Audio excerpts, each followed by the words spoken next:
کتابوں میں ان کا ذکر، ان کی نشانیاں واضح، آنے والا اس شان سے آ رہا ہے کہ زمانہ منتظر بیٹھا ہے ان کا۔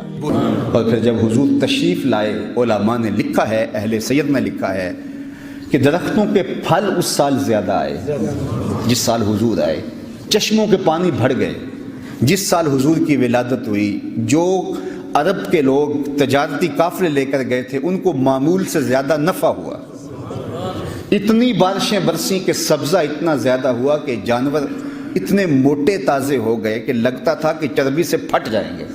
اس لیے اس سال کا نام انہوں نے رکھا عام الفتح، پھٹنے کا سال، کہ اتنے موٹے تازے جانور ہوئے کہیں پھٹ نہ جائے، تو وہ عام الفتح بھی اس کا نام رکھا، چونکہ سن ہجری کا آغاز تو دور فاروقی میں ہوا ہے، تو پہلے نام رکھتے تھے سالوں کا۔ تو اس سال کا نام عام الفیل بھی ہے، اور اس سال کا نام، ایک سال کے کئی نام مختلف واقعات کی وجہ سے وہ رکھتے تھے، تو عام الفتح بھی اسے کہتے ہیں، پھٹنے کا سال، چونکہ اس قدر جانور فربا ہو گئے تھے۔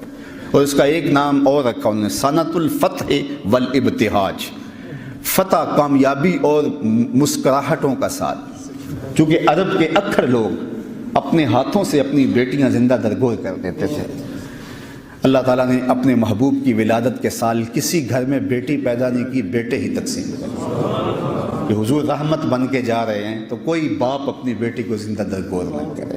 ناگہاں ساکن ہواؤں پر روانی آ گئی، اور چمن کے پتے پتے پر جوانی آ گئی۔ آج زانوئے ازل نے صبح پہ انگڑائی لی، اور مسکرا کر ایک کرن نے ہاتھ میں شہنائی لی۔ مخزن اسرار قدرت کے امی پیدا ہوئے، غل ہوا دنیا میں ختم المرسلی پیدا ہوئے۔ محمد مصطفیٰ آئے، بہاروں پر بہار آئی، زمین کو چومنے جنت کی خوشبو بار بار آئی۔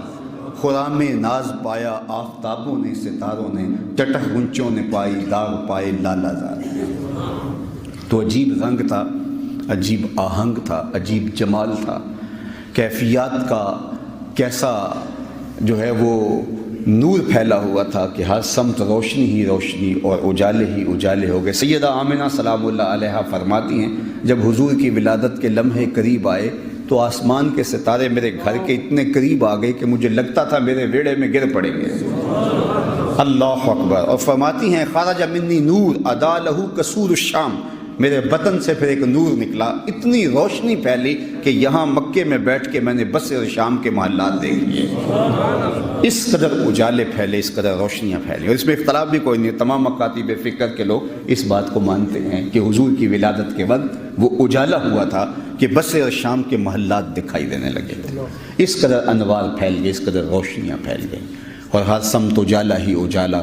شرق کے جانور غرب کی طرف بھاگ پڑے، اور غرب کے شرق کی طرف بھاگ پڑے، اور آپس میں ملتے تھے اور ایک دوسرے کو مبارکیں دیتے تھے۔ مبارک ہو حضور آ گئے، مبارک ہو حضور آ گئے۔ خوشیاں منائی جا رہی تھی، کائنات پر ایک کیف تھا، کعبہ جھوم رہا تھا، فرشتے جھوم رہے تھے، پورے تقدیس کے، رب کی ثنا کے، حمد کے گیت گا رہے تھے، کائنات درود و سلام پڑھ رہی تھی، اشجار پہ جھوم کے الفت کے ترانے گا رہی تھی، جنت سجائی جا رہی تھی، جہنم بجھائی جا رہی تھی، کائنات کے اندر ہر سمت حضور کی آمد کا بلبلا تھا۔ اجالے ہی اجالے تھے، روشنیاں ہی روشنیاں تھیں، نور ہی نور تھا۔ تو وہ کیسا دن تھا جب کفر اور ظلمت کے اندھیرے ختم ہوئے اور نور ہی نور پھیلا، ظلم، جبر اور استعداد کی سرکوبی کی گئی، اور خیر کی قوتیں جو ہیں وہ نشو و نما پانے لگیں، اور حضور کی آمد سے وہ جو بت کعبۃ اللہ کے اندر رکھے تھے وہ اوندے گر گئے، اور کسریٰ کے محل کے 14 کنگرے گر گئے، نہر صابہ خشک ہو گئی، آتش کدہ ایران بجھ گیا، اور کائنات کے اندر ایک عجیب نور ہی نور پھیل گیا۔ جا محمد جا رسول اللہ، کیسا منظر تھا، حضور آ گئے، اللہ کے رسول آ گئے۔ تو اہل ایمان کے لیے یہ مسرتوں کا موقع ہے، یہ خوشیوں کا عالم ہے۔ تو اللہ ہمیں حضور کی آمد کے تذکروں